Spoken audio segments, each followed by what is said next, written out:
Hi everyone and welcome to yet another video here on the YouTube channel Spillfilming Fellowship. My name is Andreas Norwegian Viking and we are here yet again with another video in the Battle Company faction series, and today we take a look at the closer look at the Last Alliance. So the Last Alliance is a list that you can take both men and elves in the same Battle Company, and their backstory is as follows. As the Second Age drew to a close, the brave men of Numenor resisted the forces of the Dark Lord with courageous hearts and tempered steel.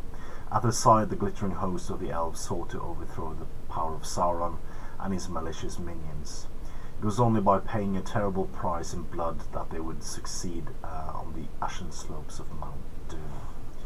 So, with all starting companies, you can either choose to make your own from the reinforcement list, or just pick the example starting company which is available. So, the example starting company is 2 Warriors of Numenor with shield, 2 Warriors of Numenor with shields and spears, and 2 Warriors of Numenor with bows. Alongside them they have 1 High Elf Warrior with Elven Blade for a total of 60 gold. The reinforcement list they can pick and choose from if you're making your own warband for 60 gold is Warriors of Numenor for 7 gold, High Elf Warrior for 9 gold. Their options for equipment are as follows. For the warriors it is 1 gold shield, spear, bow, Elven Blade, 2 gold elf bows, 6 gold horses. The hero equipment list is 1/5. After the slash is of course for heroes that has 3 or more combined stat of attack and wounds. So 1/5 is shield, spear, bow, heavy armor, Elven Blade or lance.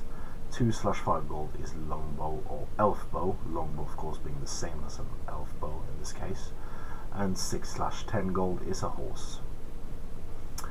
The promotion list is quite simple. Since you only have 2 reinforcements available to you, you only have 2 promotion routes, or actually 3 if you think about it. The Warriors of Numenor can either be promoted to Knights of Numenor or Guards of the Tower Bridge. Both are new profiles, which I will explain later. And the High Elf Warrior can be promoted to King's Guards, also new profile, which I will explain later. For the special rules and relics, you can take Terror. The tall, grey-eyed lords of Numenor and the elves are terrifying foes who inspire to anger. The hero causes terror as described in the main rules manual. Of course, I forgot to explain that how to get special rules for your warband is when rolling a 5 on the hero advancement table. You can either pick and choose one of the special rules from your own warband, or choose one of the 3 tables for fighting, shooting, or command, and then rolling a die to see which ability you're getting. Next special rule is Mastercrafted Weapon.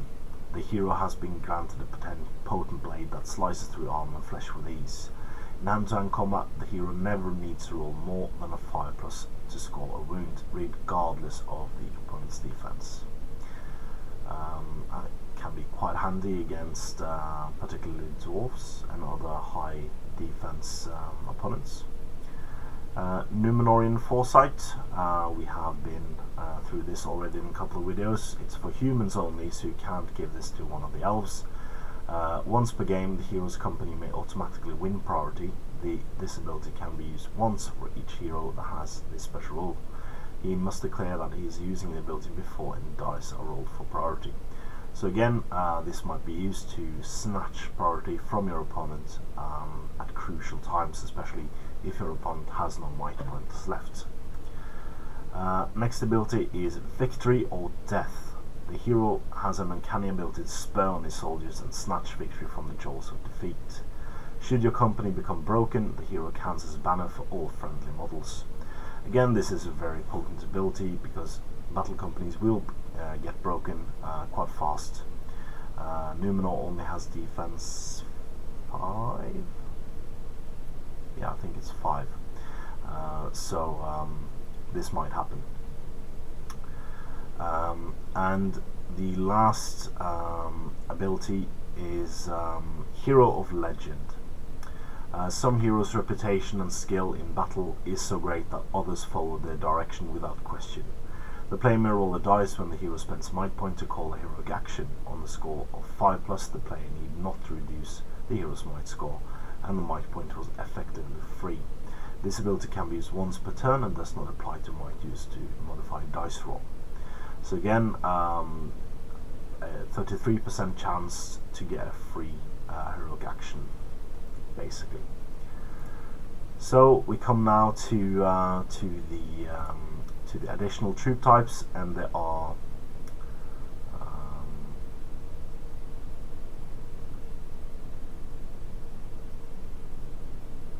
there are 2 of them in this, because the King's Guard are the High Elf warriors described in the Free People's book when you take Gil-galad. So that's fight 6 elf, is it? Might remember wrong, but might be fight 6 elf. So we have 2 additional troop types, first being Guard of the Tower Bridge for 11 points. At the heart of Osgiliath was a great towered bridge across the Anduin, home to the Dome of the Stars and the Sintis Palanti. Those chosen to guard the Tower Bridge were selected from the most disciplined veteran warriors and often served as bodyguards for important individuals. So this is a very elite troop for 11 points. It's 6-inch move, fight 5, shoot 4+, strength 3, defense 6, 1 attack, 1 wound, 3 encourage. The Warger is heavy armor, spear, and they can take a shield for optional wargear, so they will essentially become a +1 fight value Guard of the Fountain Court, and they also have the Bodyguard special rule. Next one is Knights of Numenor for 13 points. When the Faithful fled Numenor's impending doom, they brought their knowledge of horsemanship and skilled arms with them. Though few in number, Numenorean cavalry turned the tide of many battles. So you have, of course, a horse and heavy armor on this troop, included in the profile, but the warrior on top has a 6-inch move, fight 4, shoot value 4, strength 3, defense 5, 1 attack, 1 wound, and 3 encourage, and they have the option for a shield. So defense 6 cavalry for 14 points, basically. So this is the Last Lions Warband. I would definitely make my lieutenant High Elf, no doubt about it, and I would give that High Elf a horse as soon as possible to make it more viable, and as well with my remaining Numenor warrior. I'm a bit unsure if I want to take 3 High Elf warriors and make them all my sergeants and lieutenant, and then take the rest as warriors in Numenor and make them knights when they get the chance. I might do, but then again, it's an elite warband, so you might want to get as many models as possible from the get-go and then upgrade them. That might be the best option. So that's it for this week. We have plenty of more warbands to go through, and we will publish one new every day until we are done. It's about 27 different warbands, so we are well on our way now. Next week we'll talk about Lake Town, and as ever, please comment, like, share and subscribe, and support your Hobbit hobby.